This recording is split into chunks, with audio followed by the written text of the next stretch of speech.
And now, weighing in out of the blue corner, John the Punk Thompson. 100%. And on the other mic, he weighs in from the red corner, Big John McCarthy. All right, welcome. It is the Weighing In Podcast live every night on Tuesday night. We come to you live because you know what? It's what we like to do. So I hope you're all doing well. We got a ton to talk about. But the first thing that I got to say before I even let my man talk is I want to say that we lost a legend recently. March 30th, a man named Richard Norton, who was a legend in martial arts, a guy that I was able to work with, work out with.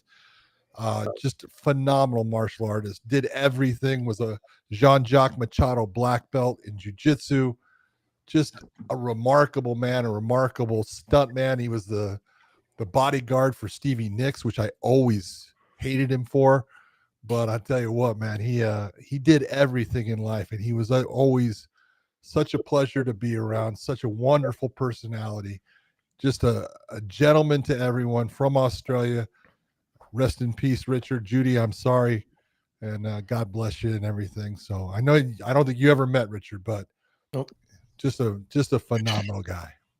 Yeah, I never met him. I did when I did a movie out in China. I worked with a ton of stunt people from Australia. Yeah. They were all Asian, and it just shocked me to hear Australian accent come out of Asian people. Yeah, like, well, he was not Asian, but he was definitely Australian, man. But yeah, it was one of those. Sorry for your loss. I never met him. Didn't know. I actually never heard of him until you just brought it up right now. Dude, one of the good guys. I mean, did stuff with everyone from fucking Chuck Norris, Bruce Lee, Jackie Chan. Richard worked with all of them, you know, and he was one of the good ones. How did he end up with you? He got lost. Yeah, he got lost. That was just it. You know, when he was living out here for a while. Well, excuse me, not here. When I was in California, he was living out there for a while with his wife Judy and stuff, and he ended up coming out to my gym for a lot. And you know, we would just train, and he was always at John Jocks to do training. I would go and roll with him there, and he was just a wonderful man, you know, and he was one of those guys, you know, someone would say something, he goes, well, let's try it. And he was always, you know, that's one of the things I loved about him. And then he's just a great guy. And, you know, rest in peace, Richard. You went way too young. You talk about a guy to this day at 75, dude, he was just put together, in shape, worked out all the time. I don't know what happened, but it's a definite tragic loss for the martial arts world. Did he live in LA? Well, in the end, he was living back in Australia. Okay. So, 75. That is too young. It's way too young. About it. When I start thinking about it, John, it's coming up fast. It's coming up fast. So, Dave, how's everything on your end? With what? I don't know, the sound, the noise. Are we all good? Everything sound good to you on your end? Yeah, did you happen to change your output on your laptop to Scarlett, by the way, or Roadcast or whatever it is you're using there? No, it's on Roadcast. Okay, and you're on the top right of your screen where the little speaker is, you have it selected there. I know I selected it all before I got on. Okay, because you're definitely bouncing a little sound back, but you know, retard's gonna retard, so it has to do with it. No, I'm on both my Roadcasters, so it says everything's going well. Got the audio output on Roadcast. We'll roll. Okay, don't mess this up, man. Don't mess this up. All right. Anyways, hey, we're having a great time. You know what's funny is Dave and I were talking, and you know, it's funny. I was like, hey, he's like bouncing off all these things at me all morning or all day. Like, hey, you got to do this, you got to do that. Don't hit him in the head too much, Dave. And, you know, he's like, yeah, make sure you send me these links, do this. And we're like 30 minutes before. I'm like, yeah, I'll get to you. I'm making sure the kids get fed and, you know, put to sleep. And he's like, oh, you're finally acting like an adult now. I said, no. I do this all the time. The thing is, I just don't complain about it like you do all the time. Every time Dave's alone with the kids, he'll let everybody know. Oh, I can't do it. I got the kids. I got it. Oh, no. You know, but I'm like, no, you know, real men, right, John? Real men don't complain about it. We don't even The difference is, I don't nag you for things. You nag me for things. So I do nag you. Look, I'm not going to deny that. I do nag you for things, by the way. I'm not going to deny that. But I am going through this process right now. Is my renters moved out of my California houses, both of them. Ooh. And we have new renters going to be moving in. But I just had this sneaky suspicion, the one that I used to live in, that something was going to be wrong with it. And sure enough, they were only there for 1 year, John. 1 year. And this is what you would not expect. They were executives at Google.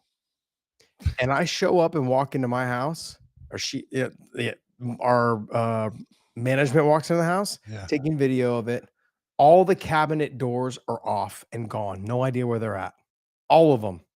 Cabinet doors off. They've got drill holes above door frames inside the house going into the kitchen. I have no idea. Like, and the drill holes are like as if they put a bolt into it. Like they're the size of a dime. I'm like, how are you putting holes? They took the chandeliers off, and you can tell they try to put them back up because they're all off centered, because you can see where the old paint used to be underneath before we painted the whole house before we moved out and moved.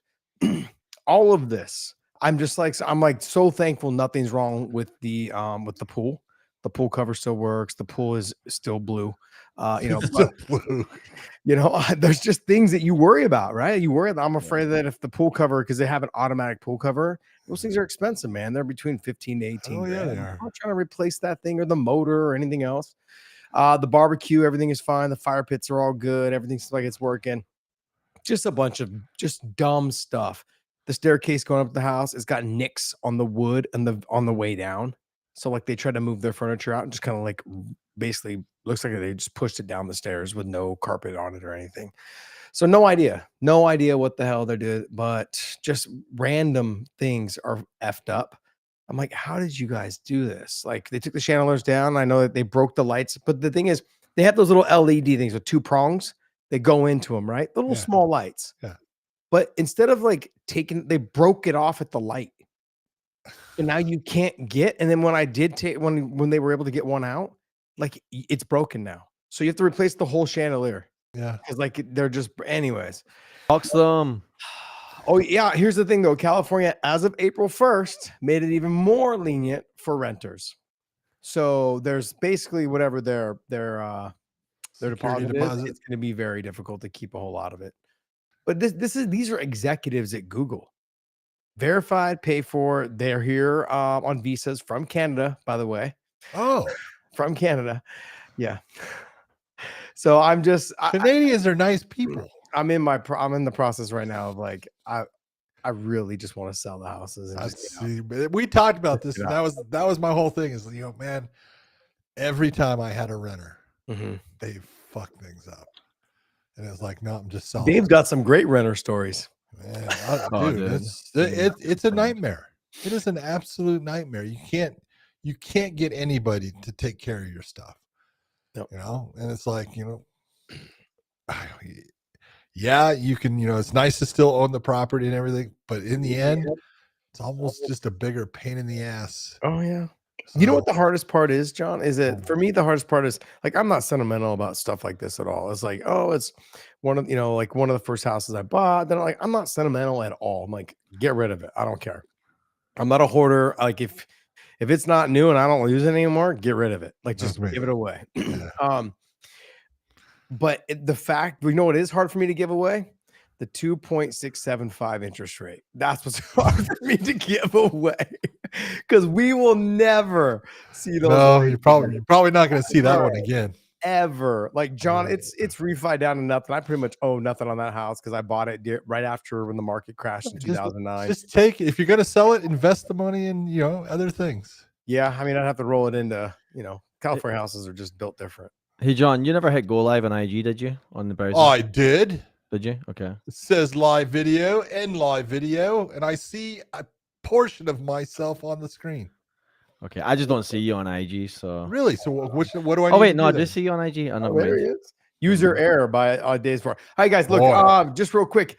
This episode is brought to you by BetUSTV.com. BetUSTV.com. Visit them for more sports and odds available on that platform. We're available on all these listening platforms right now. We're on Instagram, we're on Twitter or X. We're also on Rumble, Twitch. What else? Kick and Facebook, OnlyFans. OnlyFans. Check us out on OnlyFans. Subscribe to us over there. It is free. We are the very first podcast that's ever been available on OnlyFans. We were the very first one to partner with them and start bringing over athletes. So we've got pro surfers over there, a lot of MMA guys. So join us over at OnlyFans. It is free. You know what? I want to thank Dave Sandine for continuing to be a member here on our YouTube channel. I want to thank you guys so much. And He hey, just do you guys gifted got some 5 as questions, well. man? Who's that? Dave just gifted 5 memberships as well. So shout out to Dave. No, shout out, Dave. Thank you very much, my man. You're the man. Hey, and also too, guys, throw some questions down below. John and I will try to get through them periodically between fights, fight talk, and conversation. And you guys can join our memberships. There's a $4.99 membership and a $1.99 membership. And hopefully you guys enjoy our show. This is something new that we're trying, going live every Tuesday night, 9:30 Eastern time. Dave always likes to say 6:30 Western time, but we say Pacific Coast time, but we say Eastern time over here on this side of the world. All right. So, hey, 9:30 every Tuesday night, EST time, and join us. And let's have some fun tonight. We have a lot to talk about. A lot of fights dropped today, so right, many. Dave? Yep. Well, a handful. I wouldn't say a lot. A handful. I say a lot. I mean, if it's more than one, it's a lot. You know? All right. But let's, there's a topic you wanted to bring up, and we want to talk about this because it's pretty important because it's a huge fight. Yeah. So, I know we've talked about the fight. We've talked about Ilia going up to 155, potentially fighting Islam. He has said the US, because you know there's kind of speculation right now. Is he going to get the next title shot? Right? No one's really willing to confirm it. But he came out and said the UFC promised me I'd fight for the belt. That's why I vacated. Which I think is important. And they've always kept their promises. So that's why he vacated. He says they've always kept the promises, and they promised him this fight. So is that the next fight? And you know, when would you guys expect to see it? I'm just being honest. When you sit there, and I don't doubt anything that he is saying, and it makes sense because for a former champion, because he vacated only, but he was a current champion of the featherweight division, to make that step up, it always makes sense if that person is in the position of what Ilia Topuria is in, not only in that he was the champion, he's undefeated, and now you have someone like Islam sitting there. The fight makes sense.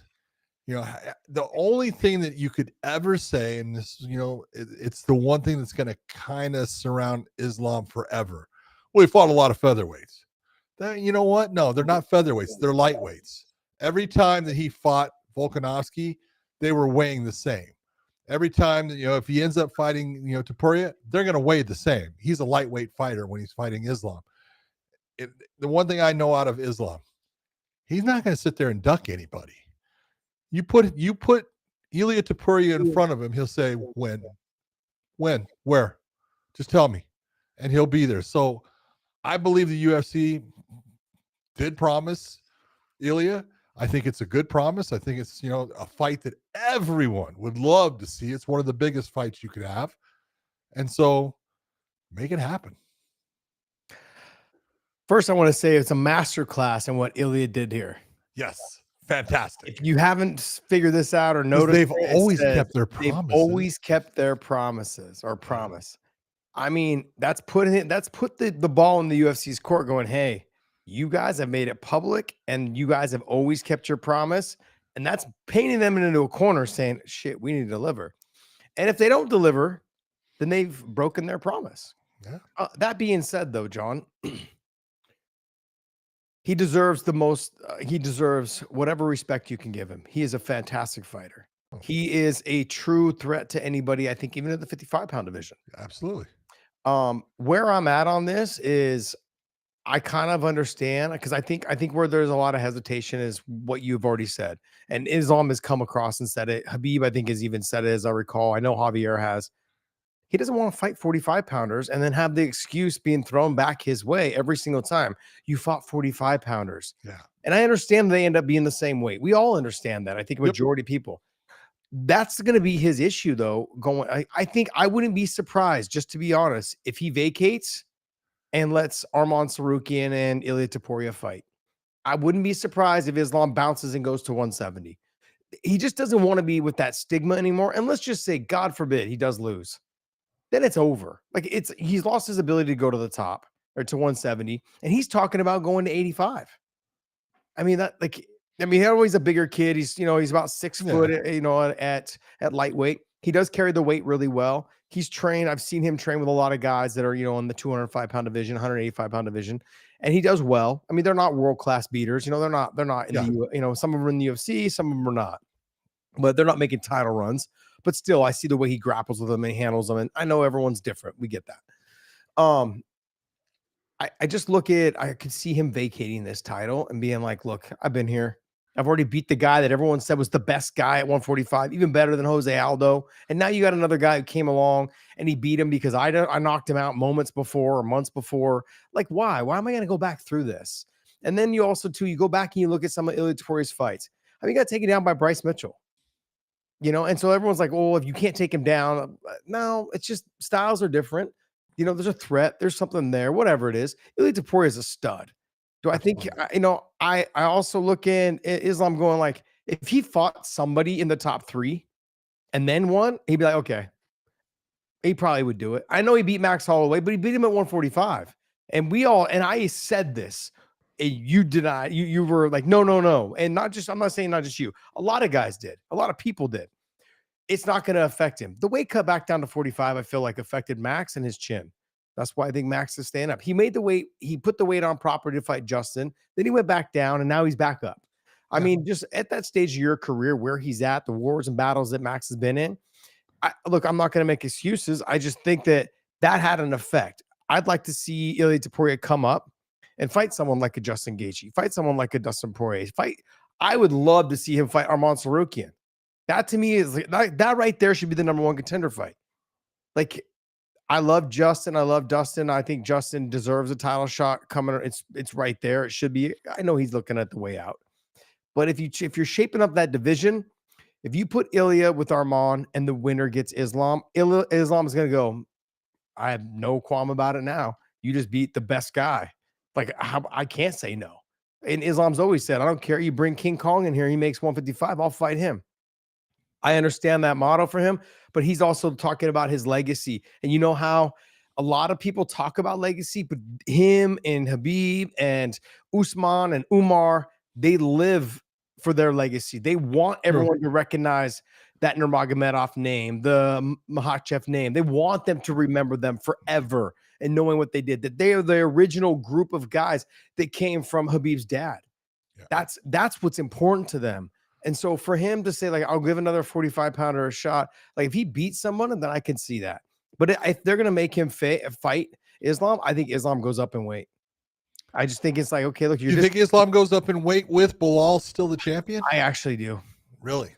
I actually do. And no disrespect. That's really, yeah. I would totally agree with you, except for the fact that Bilal is sitting there as the champion. If Bilal loses to, Jack, I understand. I could definitely see Islam saying, "Yep, I'm moving up."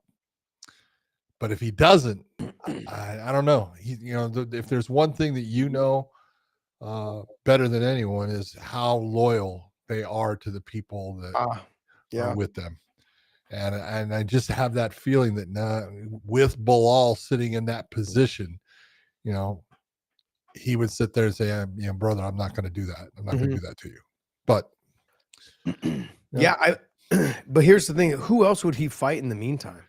That's the problem. Like, it is the problem. It's the problem in the lightweight division right now, because if you take a look, there's not, a lot there. And I love Justin Gaethje, and he had a great fight against, Fiziev, to get, back on the winning track. But he's had quite a few losses there, back and forth with wins and losses and stuff. And you look and you go, yeah, I mean, I could see that fight. Obviously, Arman Tsarukyan deserves a shot at him, but he kind of blew that with, he had the opportunity and he let it go by.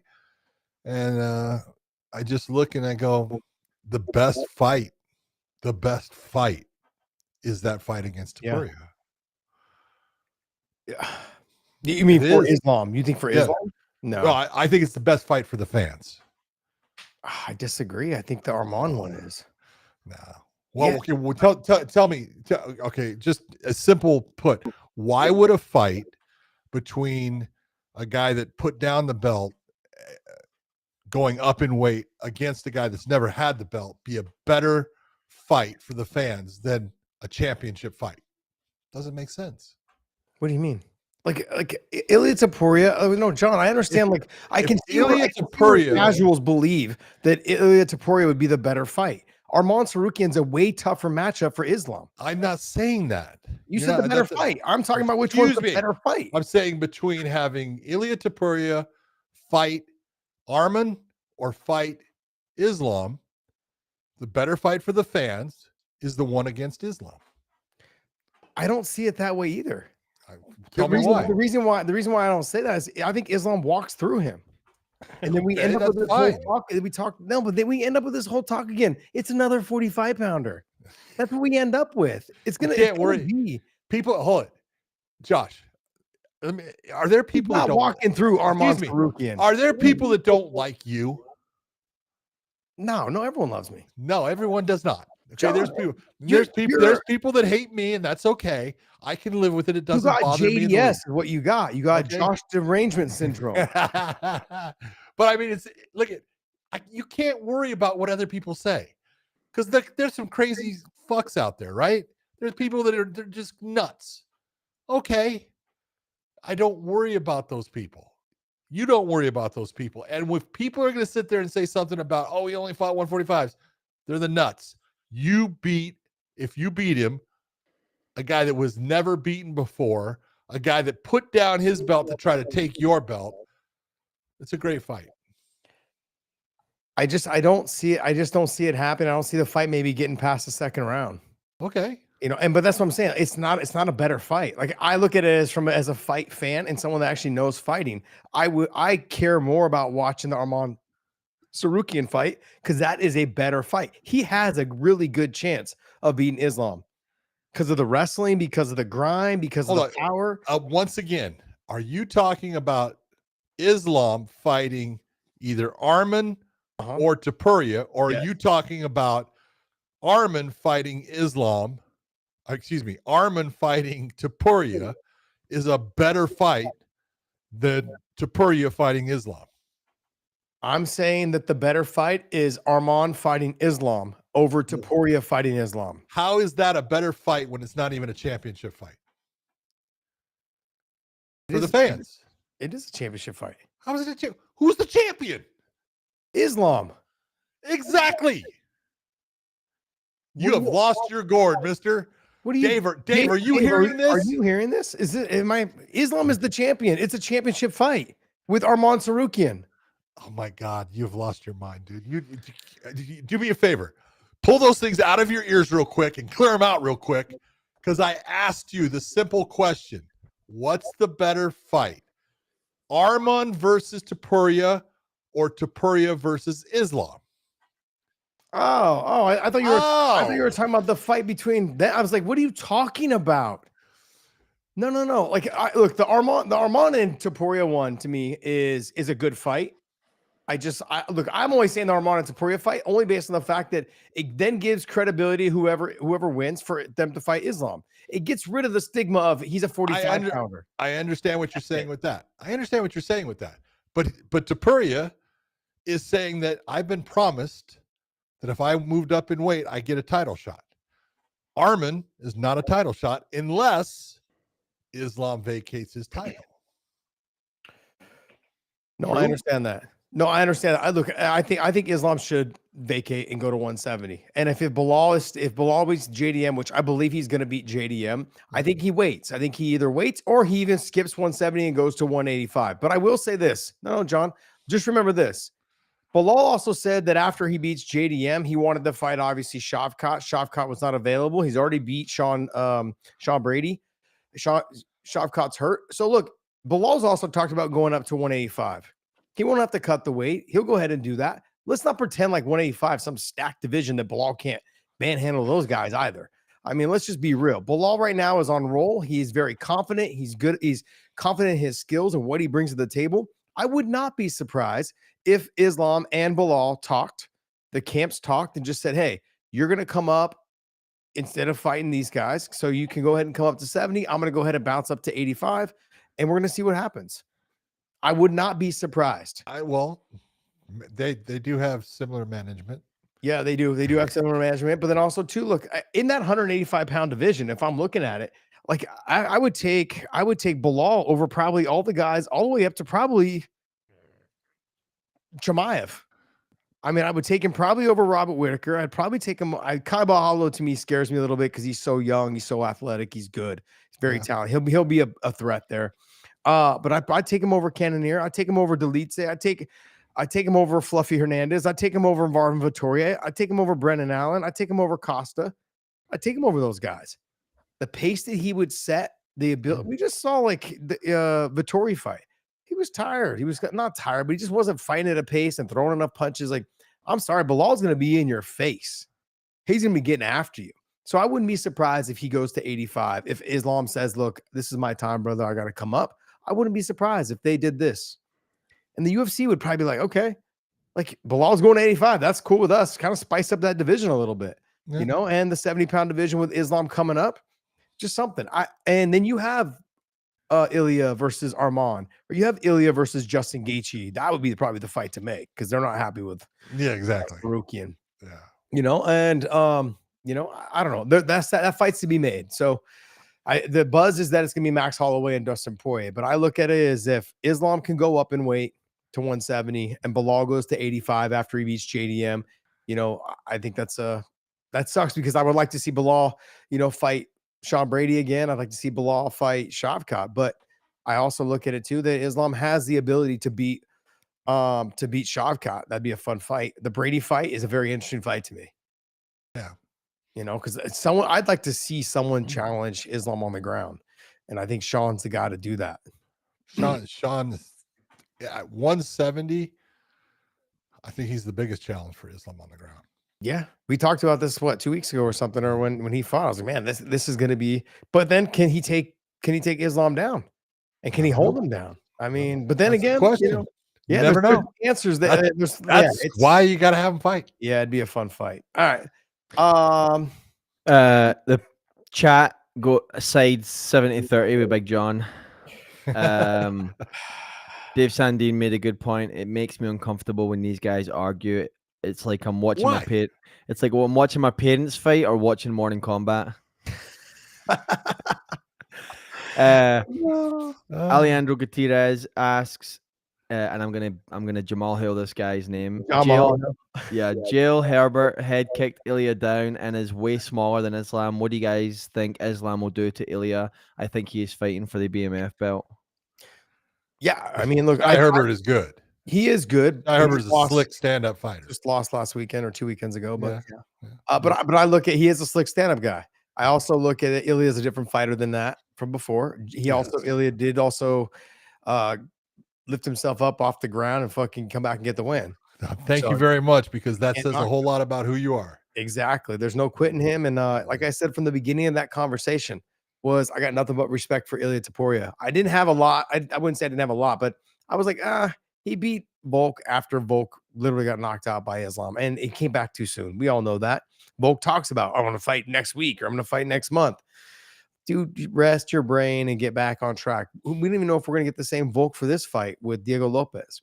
Like, which Volk's going to come? He's coming off 2 vicious knockout losses. So that's a big question to be answered there. But that's exactly what you're saying. And this is, you know, it's hard when people are not near the subject and see the actual effects in, you know, being around those people, because you can see it, you know. And we can sit here and talk about it and say, oh, you know, and everyone goes, oh, he's fine.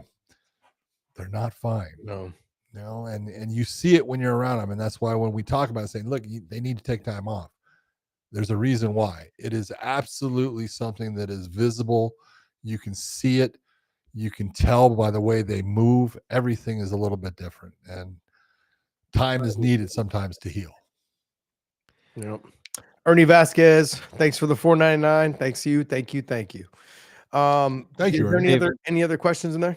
Dave Sandine, quick question for Josh. You ever see any fun or legendary grappling sessions between some of the famous Americans and Dagestanis while training at AKA? Yeah, I mean, like I've seen it between guys across the board. You know, Buchecha was there, Brazilian guy. You know, Lapella was there. Philip Pomansky from Switzerland, he came out. top level black, but like these guys, super talented, seen some phenomenal grappling matches.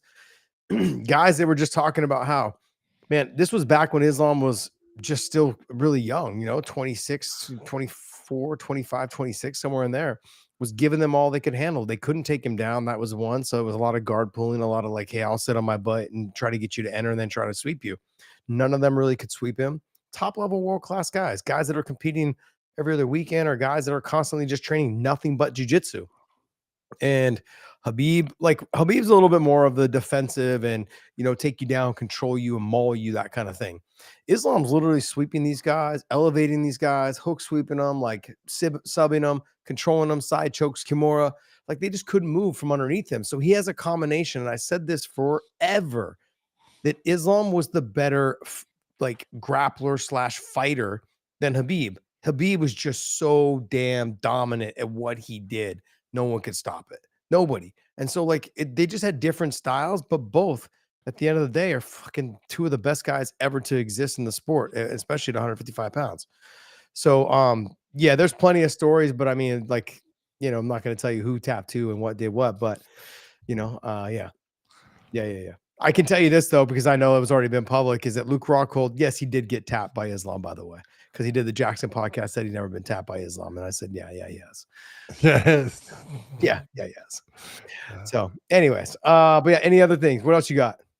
All right, let's roll into this UFC card. Let's roll right into it. Let's go ahead, John. Let's do it. Yeah.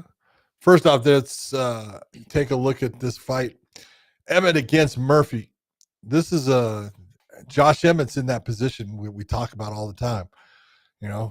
Are they using him right now to try to build up Lerone Murphy, which you could see, but if there's the one thing, Lerone Murphy's fast, he's athletic, he's got everything going for him. Josh has got power.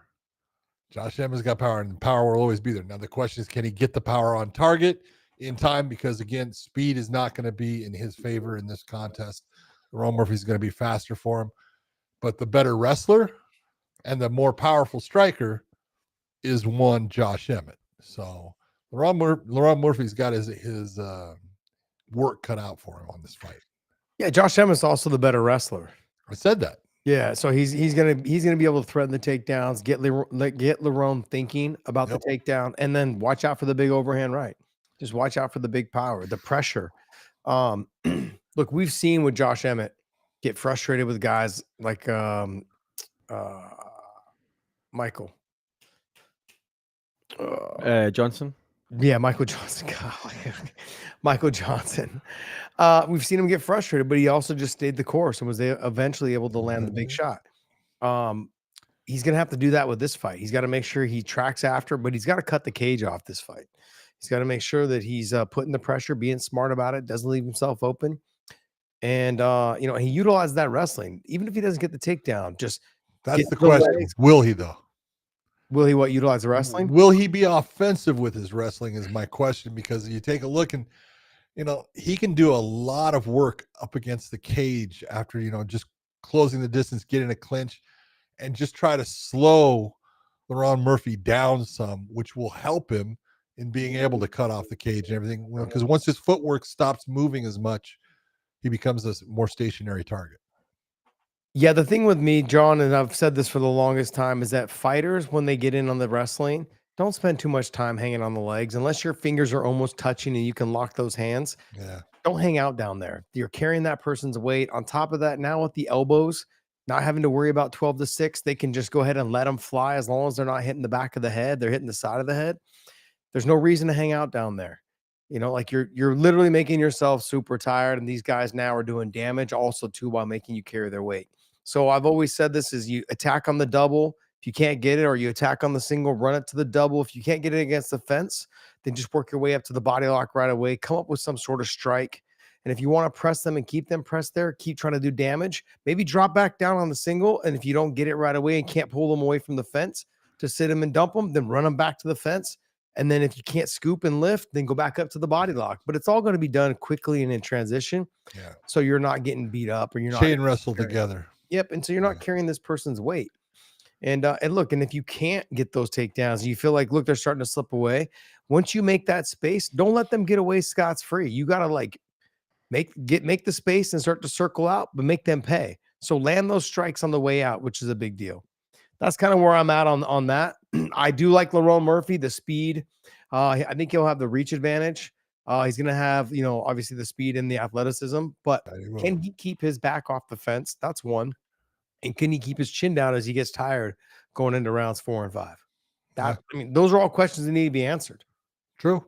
He's never had to fight somebody like this into the 4th and 5th round, somebody who has this much power, this much, and can threaten this much late in the fight. So I think it's a big step up in competition for him. Am I right or am I wrong?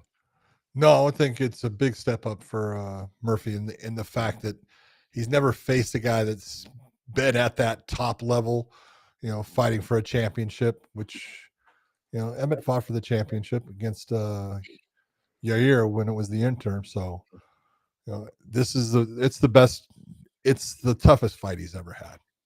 Agree. Next fight. Next fight is going to be Joe Anderson Brito versus Pat Sabatini, one of the Sean Brady disciples there from Philly. But Sabatini is really he's a tough fighter and really a good fighter and stuff. He's fought good people in the UFC. He's got the one, he has a loss to Diego Lopez. That was fast and everything, but he's a very strong wrestler. He's got stand up, but he's got that tendency to make a mistake and ends up catching him. Yeah, and it's caught him a couple of times. Where Brito is a super smooth fighter, very athletic. He's but he is coming off a loss too. He lost to Willem Gomez, and Gomez, I know it was a close decision victory. I'm not going to say, I don't remember what it was exactly, but split. Okay. But I mean, he's got to reestablish himself, because right now he's in that position where, I don't want to. And so it's just a tough fight for him. I'm very well matched. I think both of them have a very good, opportunity at winning this. I'd be interested in seeing how the odds makers see this fight, but I would bet that they would have Joe Anderson as the favorite. Oh, look at you, got him over there. Very nice. He pulls him up. Yeah, he's at a -240, and then you got Pat Sabatini at plus 198. 198. I mean, the over on this is a -1.5 at -150. Yeah. So the over. I mean, I can see it going the distance.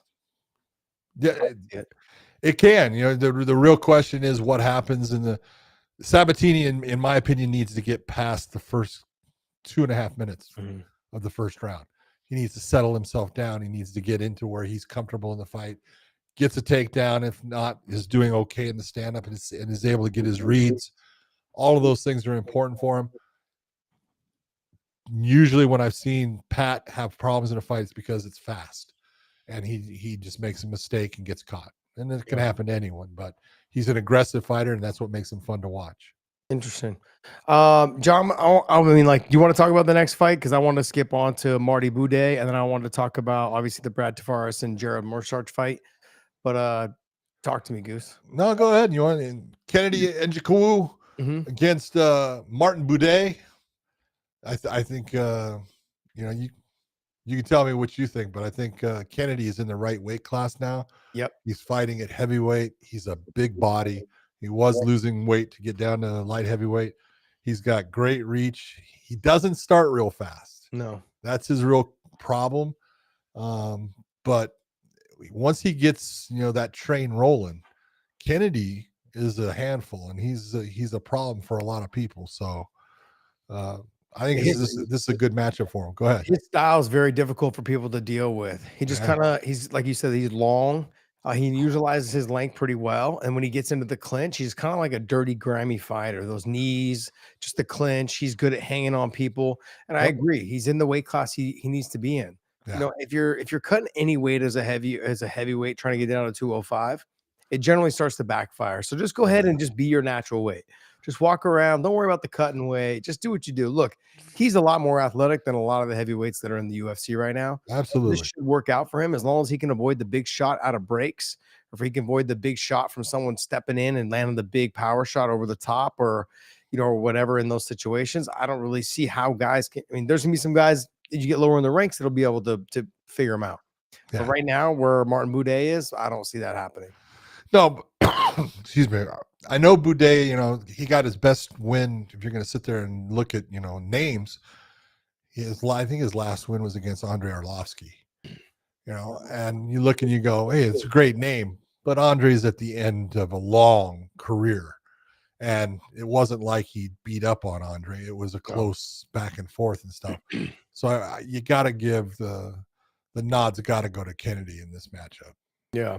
I look at the Brad Tavares fight and Gerald Meerschaert fight. That to me is, how is it so low on the card, John?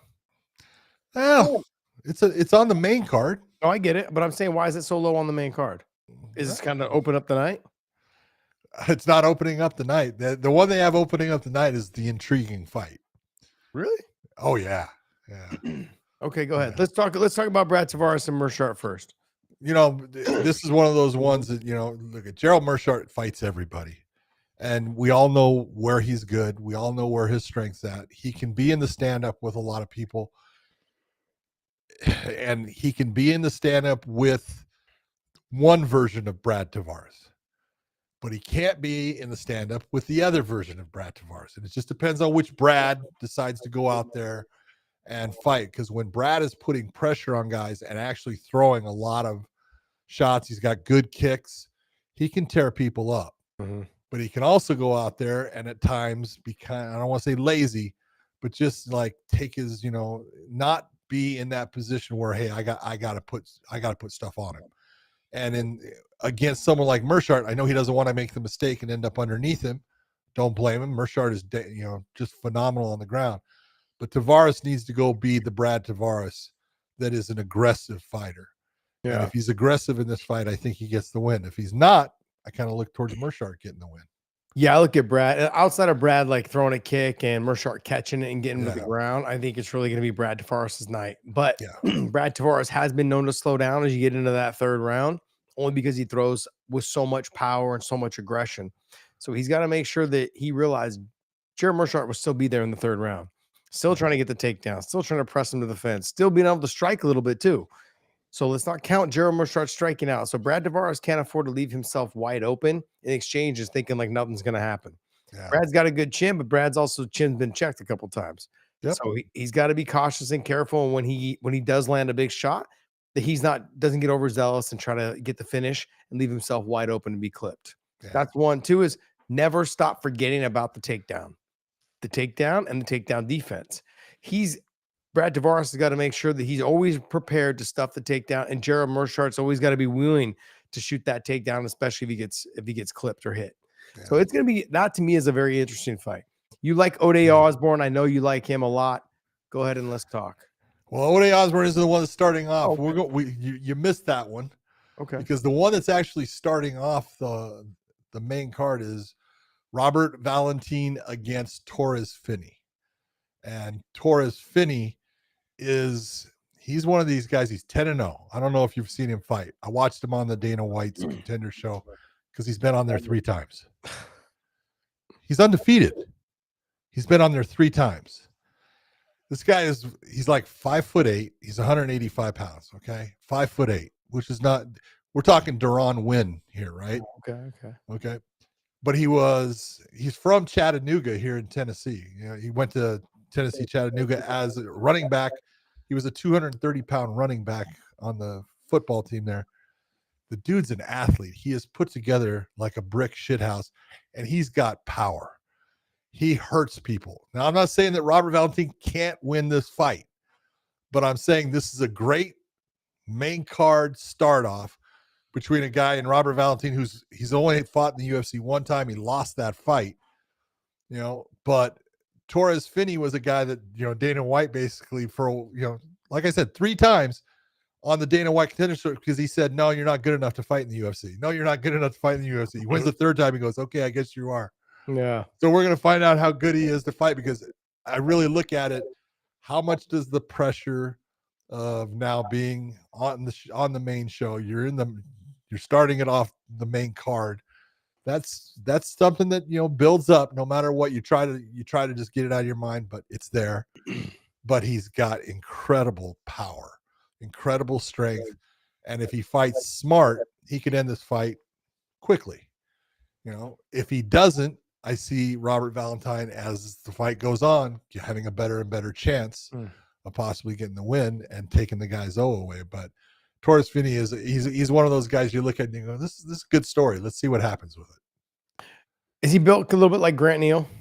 Yes, very much like Grant Neal. Yeah. Grant being built like you're saying, just shorter, thicker, thick legs, thick back, strong as hell. Yeah, it makes sense. I've never seen him before, never heard of him actually until now. I don't watch the Dana White Contender Series, and I know everyone keeps telling me you should. It's fun. John, there's some good fights on it. You know as well as I know, we've watched so many fights, and so when you go and you watch those, you're like, all right, what am I watching? Like, because sometimes I've seen a couple. They just seem like extreme mismatches. That's one. And sometimes they seem like they're back and forth battles and they're fun fights with a lot of sloppy technique. Yeah. But they're still fun. Yeah. I get it.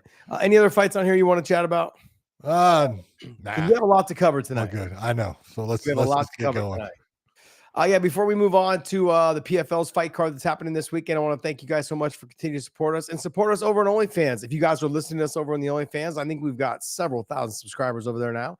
But you guys can listen to us over there on the OnlyFans channel as well and subscribe to us. It is free.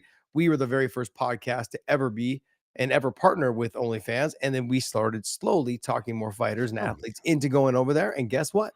There's tons of your favorite athletes over there on OnlyFans. You guys can subscribe to them. Guys like Demetrius Johnson, guys like Luke Rockhold, AJ McKee, Chris Cyborg. Tons of athletes are on that platform. Make sure you guys go over there and follow them. Plus pro servers, Formula One racers, NASCAR racers. There's everyone on that side. So go ahead and check it out. Dave, what do you got for me, bud? PFL this Thursday. The start of their world tournament. I'm glad that you reminded me, John. Hey, you know what? I'm being honest. They got a really good card. Yeah, I like the welterweight division's a stack. They got a fucking good card. This is a hell of a show. So if you like fights, this actually should have some really good fights on it. It's headlined by, Jason Jackson going up against Andrei Koreshkov. We know how good both of those guys are, and I mean, Jason was the Bellator welterweight champion until he lost it. That's true. Well, no, yeah, you're right. They both were welterweight champions at one time. Bellator, so it's kind of a fight between former Bellator welterweight champions. There you go. But I mean, it's not only that fight. I look at that fight. What do you think of that fight, and how do you see it going?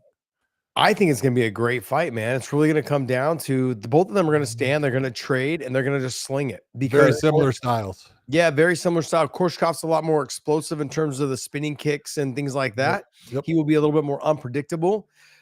He is still young, believe it or not, even though he looks like he's 50. No hair, balding. He's been balding since he was 18. That's true. But the guy's got power. He's explosive. He can wrestle. He just chooses not to. Do not get him confused with other like Dagestan style wrestlers and fighters. He is mainly a straight kickboxer. He comes from the storm. Yeah, he normally Flamenco.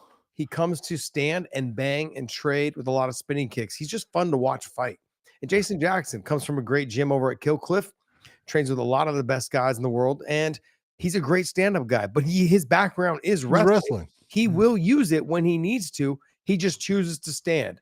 I mean, he's beat guys like Ray Cooper. He's beat guys like Yaroslav Amosov. Yaroslav Amosov's 28-1. His one loss is to Jason Jackson.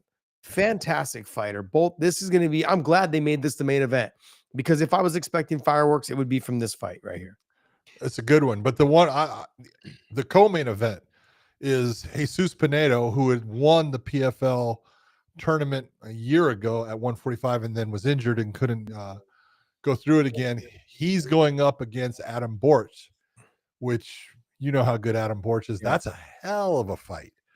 That is a great matchup. Both guys like to be on the feet and throw big, heavy shots. Borch is 18-2, 19-2. Yeah, 19.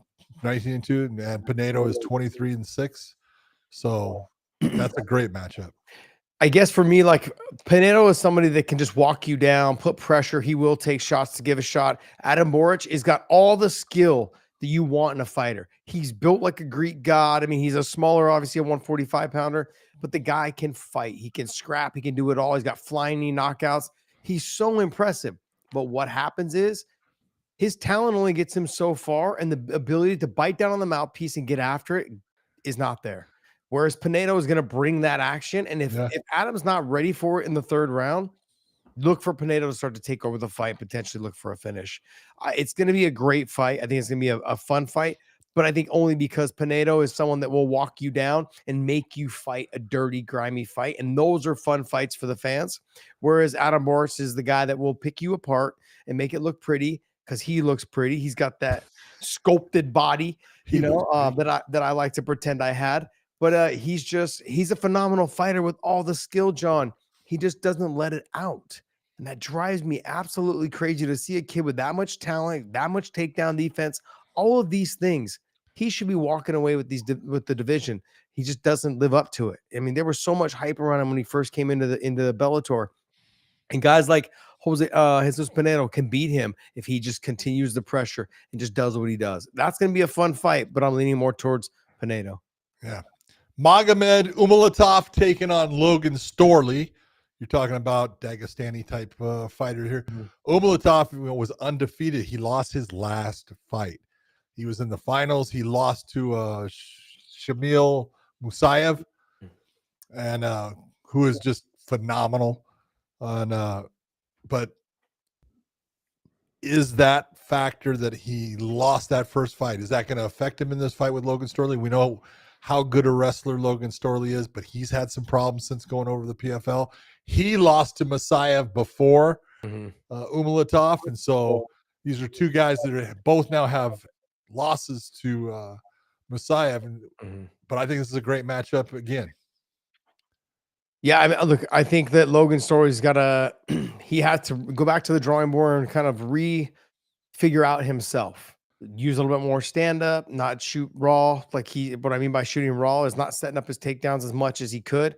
I think he's reinvented himself, as much as he could in the last 6 to 7 months since his last fight. Umalatov is somebody that he just fought. We just fought in the finals. And so look for him to go ahead and use that momentum, even though he lost, use that momentum to carry over. Like when you're active inside the cage, John, you can't beat that.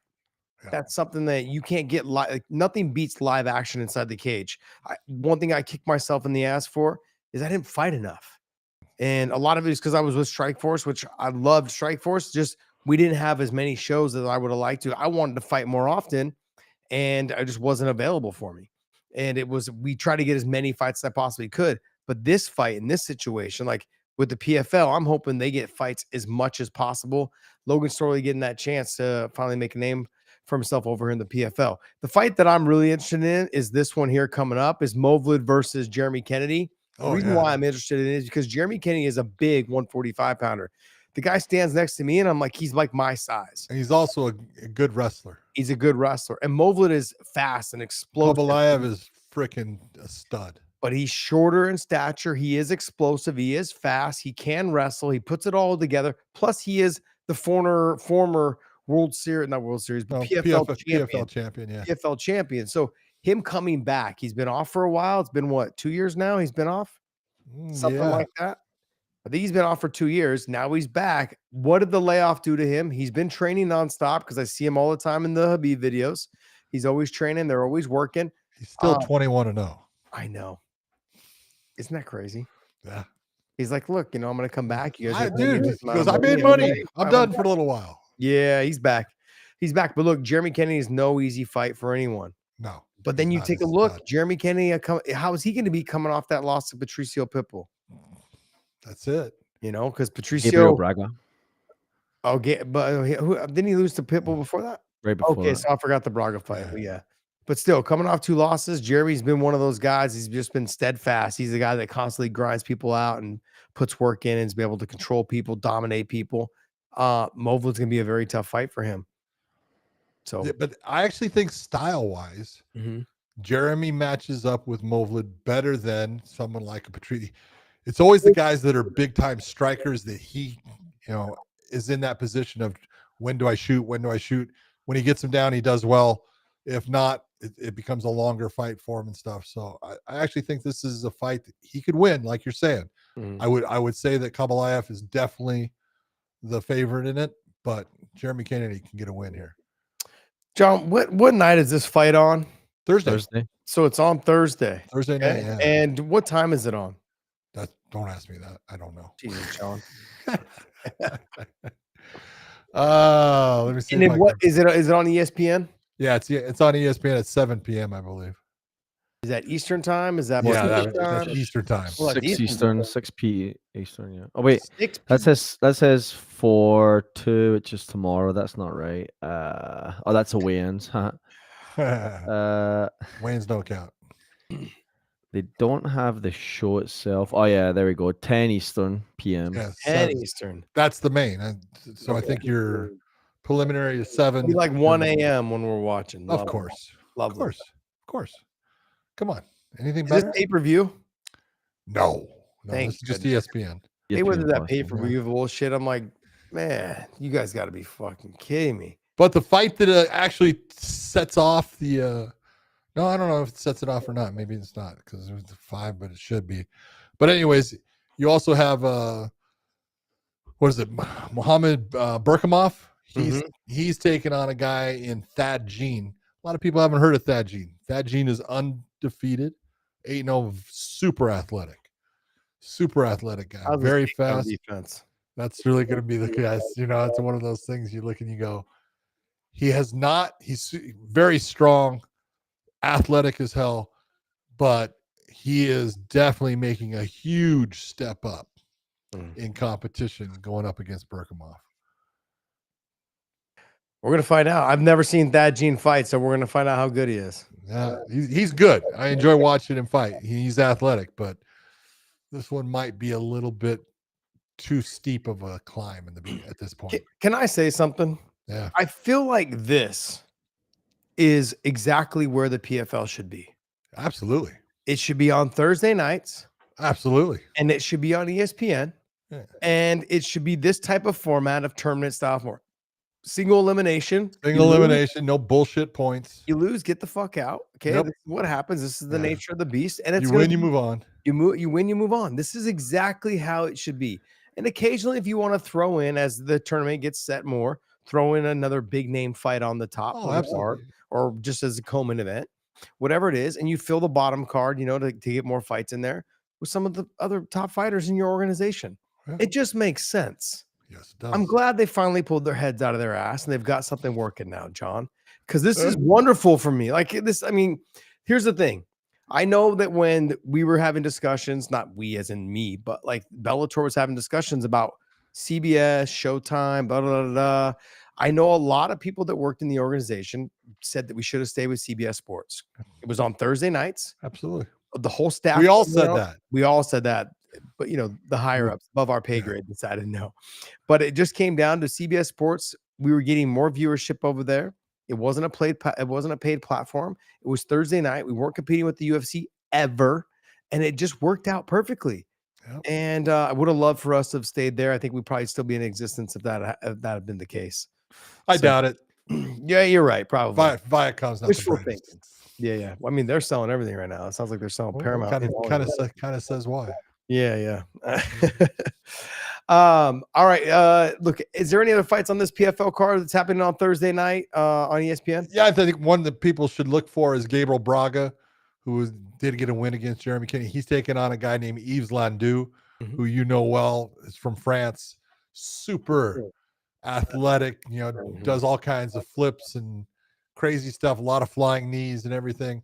So it actually should be the fight between a guy that's really technical and a guy that's kind of free flowing and going after everything wild in Landau. So Landau he can dance. Oh yeah, he can dance. Makes me a little jealous. I know. This is the type of shit I'm talking about though, John. How do you have unknown fighter on the damn card as the opening fight of the night and we're a day away from the fight? 2 days away. I think it's just unknown on Sherdog, so Sherdog probably just doesn't have this person. Okay. Yeah.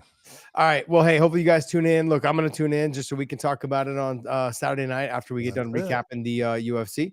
But look, John and I, when we started this podcast, we made sure that it was a priority for us to talk about as much combat sports as we possibly could. So when boxing comes up, we try to talk about that. For those of you guys that are first-time listeners to us, we try to talk about boxing. We try to talk about karate combat. We try to talk about bare knuckle. Look, we can't watch all the fights. We do have lives, but we do the very best we could. But there's a lot of fight announcements coming on right now. And Mr. Dana White had a lot to say today, right there, podcast Dave. We got the main event of UFC 316 announced. That's June 7th, and it's going to be Merab versus O'Malley, number 2. Interesting.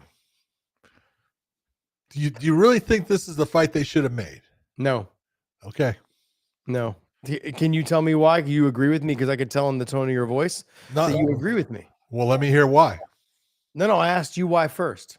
Oh, is that what you did? Yeah. What if I say I'm not going to tell you first? Well, then there's going to be a lot of people waiting around for us to. All right. I like that. I look at it and I go, look, I understand they want, Sugar Sean as one of their mainstays. He sells. A lot of people are interested in him and all that good stuff.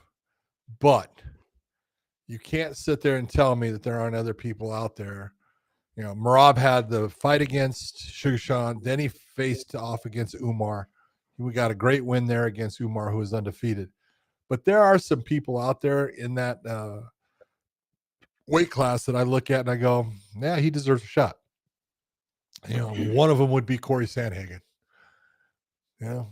Corey Sandhagen is a guy that is just absolutely, a stud, tough to fight for anybody.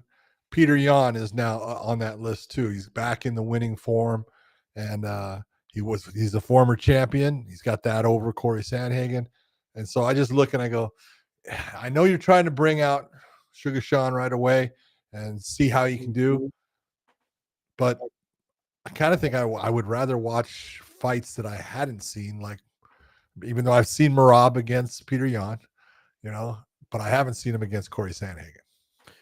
I'm gonna skip over all the names you just mentioned. I'm gonna go right to Song Yadong. Song Yadong, okay. I'm looking at the person that stylistically is going to be a bad matchup for Merab, and he's got the ability to stuff takedowns. He can deliver some heavy power in boxing. Yeah. He's almost the same height and size as Merab. He's younger. But he's faster. Explosive, he's faster. All of those things, and I'm not trying to get Merab beat. I'm just simply saying. We've seen all those guys at the top fight each other. We've seen I know MMA math doesn't add up, but you start putting 2 to 2 together, you're like, it kind of does equal 4, And so that's what goes through my mind. What we haven't seen is Song Yadong up there in that mix. And the ability to stop Henry Cejudo's takedowns, the ability to, land some clean shots. That was his first big time fight, against a huge name in Henry Cejudo. And he performed brilliantly. He fought composed. He didn't overextend himself. I mean, look, I like Sean O'Malley. I love Corey Sandhagen. All of that in there. But I would like to see Song Yadong probably get the jump, or he's going to get one more win. Why? I guess I would love to see if that can get that. Let me get Peter Yan versus Young. Yeah, Peter Yan versus Song Yadong. Hey, look at that. I'm a rapper. Look, yeah, I can see Podcast Dave's mouth kind of perk up a little bit. He's reminiscing about his old Eminem days. I've got video footage and pictures, by the way, guys, of his MMA days. Eminem days. The Peter Yan and Song Yadong fight interested me a lot, and I agree. Corey Sandhagen deserves that shot. But is Corey Sandhagen coming off the loss to Umar? Did he get a win in between there? I'm being honest, I don't remember. I remember the loss to Umar as his last fight. So I think he lost to Umar. Yeah, as the last one. I mean, so he's got to get a win. Yeah, I can't give you a title shot off of a loss. I know the UFC's done it like once or twice before, but the bottom line, he needs to get a win. And do I think that it's a good matchup for him? I'm sad that they skipped over and gave it to Sean. Why haven't we seen Sean O'Malley and Corey Sandhagen? Why haven't we seen that fight? And what happens if Sean loses? Are we done with Sean now? Does Sean drop all the way down out of the top 5 or 6 or whatever? What happens? It's a good question. It's one of those ones, until it happens. look, if you put Sean O'Malley against Corey Sandhagen right now, that's a tight fight. Oh, it's gonna be a fun fight though. And it will be, but it really depends. First off, I'm going to say, honestly, in styles make fights, I think Corey Sandhagen is the guy that can beat Sean O'Malley. And not that O'Malley's not good. He is. I really like Sean O'Malley. There's just certain styles you look and you go, Corey can be in the stand-up with Sean O'Malley. Too many people I know that have been with Corey and go, no, he's fucking really good. Now, I know Sean O'Malley's really good, but Corey is he's unique in his ability to box within a certain range, use kickboxing now at a certain range, his knees and everything he does. They're very similar fighters. Oh, I've had fighters at 155-pound division that before they came to AKA had trained in Denver or wherever, Colorado, with Corey Sandhagen, and they were like working with him and sparring with him, and they didn't know who the fuck he was. They said, "Who is that fucking skinny beanpole kid? Like, how is he?" They were getting fucked up. They're 55-pounders. They were getting fucked up by him, and then they heard his name, and they were like, "I still don't know who he was," because hadn't really made a name for himself yet. And then obviously 2 years later, when they're at AKA, they're like, holy shit, that's that kid that was fucking piecing me up in Denver or in Colorado. It was fucking great. They were, and they tell the story like a badge of honor. That was hilarious. I don't feel bad about it happening now because he's good. Yeah, that's the one thing a fighter wants, to know that the guy that was whooping their ass in the gym is actually now good in like the big show doing good things. Yeah, that's it. They'd be like, yeah, that guy one time fucked me up. Like, it's, so it's just funny because when you hear other fighters talk about other fighters, how good they were when they first met them, you're like, damn, that guy was giving me the business. And so it's just hilarious. True. Yeah, Corey's got to get a win, so maybe you match him against Devison Figueiredo, both coming off losses. Yep. And the winner of that, and then you have Peter Yan versus Song Yadong, and and I think Umar obviously waiting for his hand to heal. He's back on track. I think he's already training and running and stuff. I gotta be honest, they're all just placeholders for when Umar's healthy. So for those of you guys that didn't want to hear that, that's all they are. They're placeholders for when my boy is healthy. When his hand doesn't break in the first round, they're all just placeholders. Damn, look at you. Homer. I love it. I can't wait for the comments to blow up. All you guys in the chats, go ahead. Give me some business. I got it for you. Yeah, I'm looking forward to it. You know what else we got coming up though? The weekend before International Fight Week. Big John is offering his command class. John, talk us through it, buddy. June 20th to 22nd at Extreme Couture in Las Vegas. We have a command course, which is basically a course for MMA officials or wannabe officials, for refereeing and for judging. We also have what's called the fantasy course, which means you can come in and not have to take all the testing and everything and just enjoy learning stuff and getting an idea of how things started, where they're at, and where they're going. So June 20th to the 22nd at Extreme Couture in Las Vegas. Go to MMAreferee.com to look it up.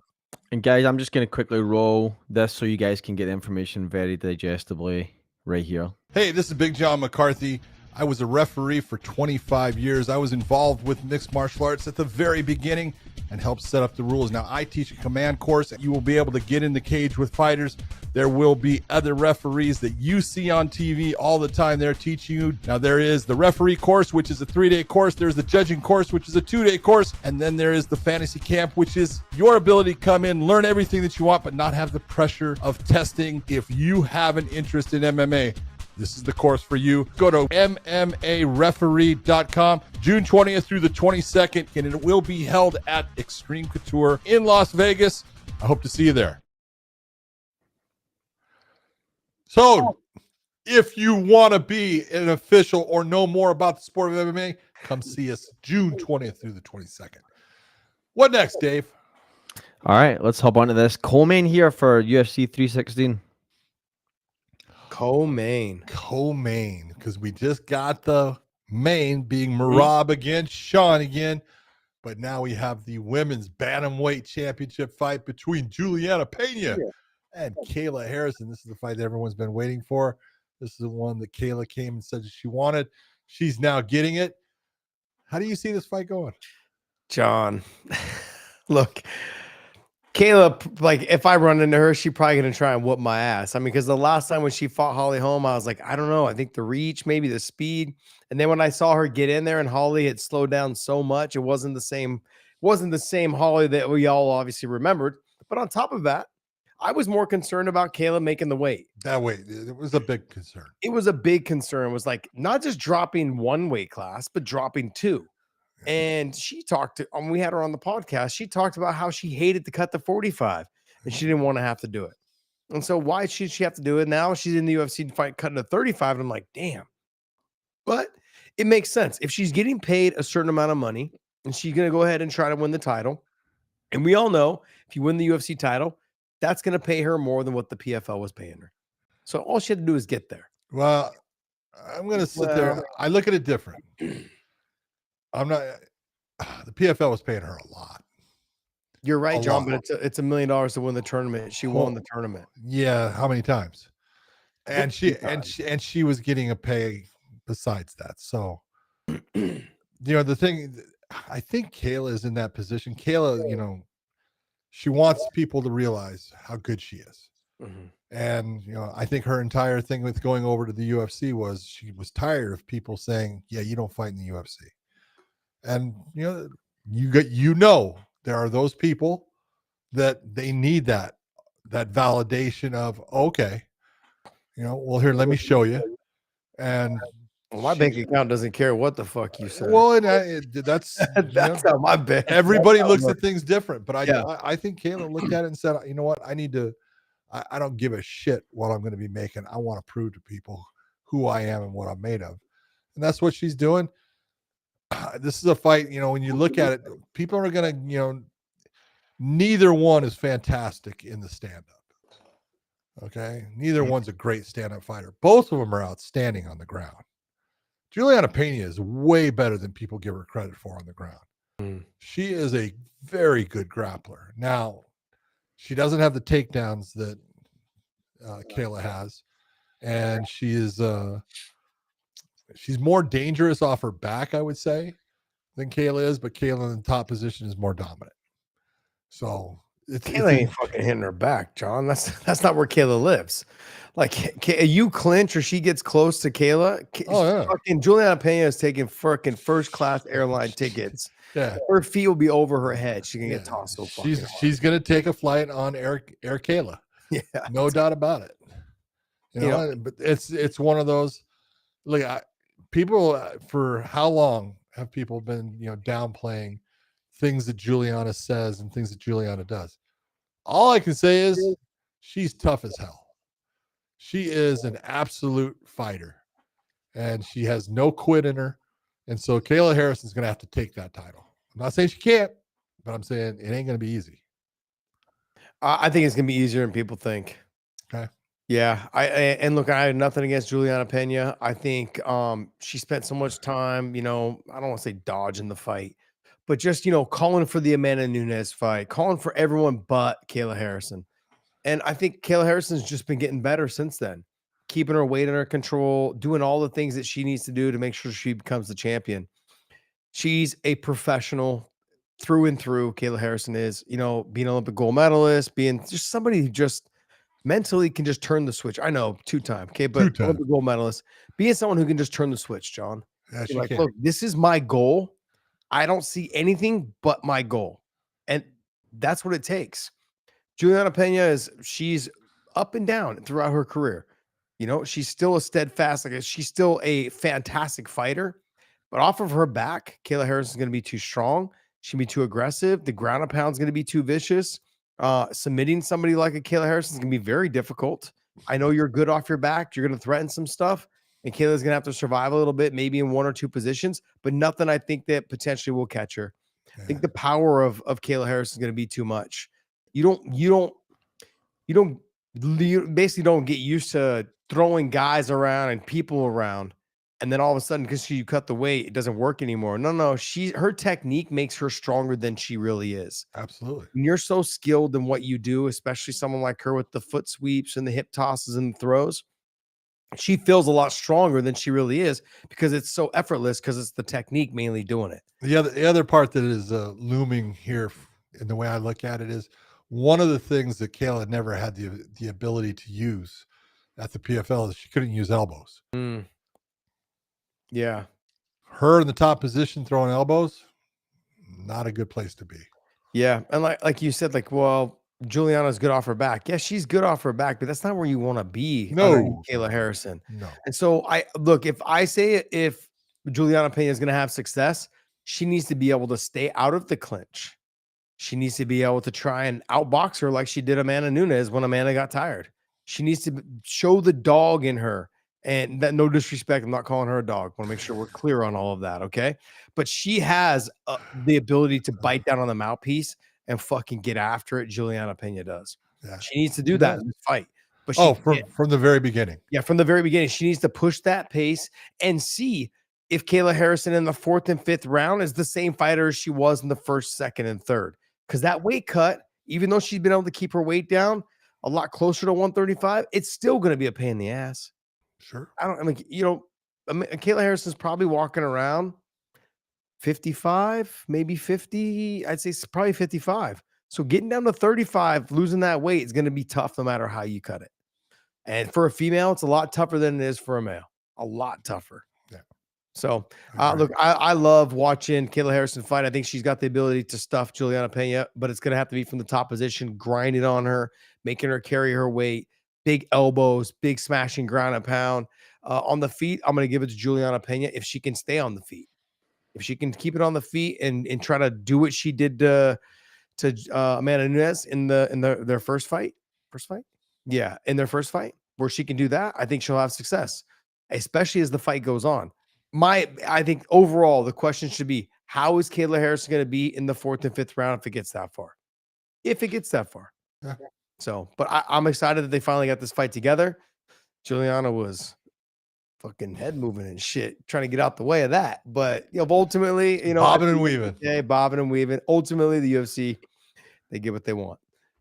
What else you got for us there, Dave? All right, we got one last fight before we wrap up here. Garry and Prates are fighting on. We were talking about this, were we not? This is a great fight. Carlos Prates versus Garry Machado, or Machado Garry, or however you want to pronounce it. It's got so many fucking names. Can you imagine if you put that on a hangman list, right? Like, it would be a word this long. Come on, man. Ian Machado Garry. Whatever. Same shit. Whatever. Say it backwards, say it forward. It's all. I don't know why you take your wife's maiden name and make it your middle name. Doesn't make sense to me, but okay.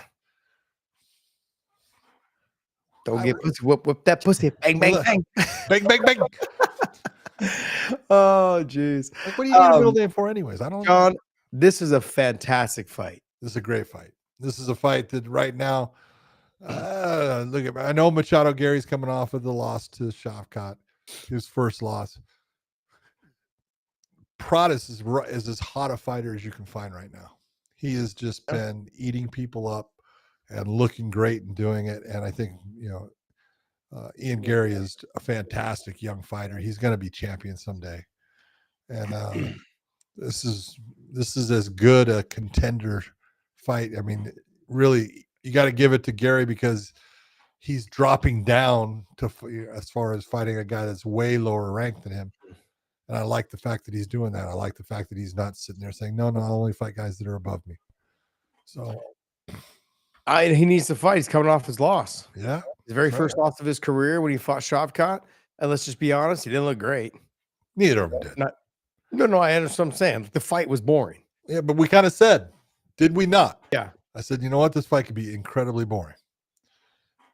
And it was. Yeah, it was a boring fight. But look, in this fight, it could end up being the same thing, though, John. I think Prates is someone that's going to push forward a little bit more. He's going to strike a little bit better in terms of how Shavkat was trying to push maybe to get to the clinch when he was out of position and striking. Prates is Whereas not going to be doing that. Prates is going to be more like, no, I'm not going to be out of position and striking. I'm going to look to knock you out.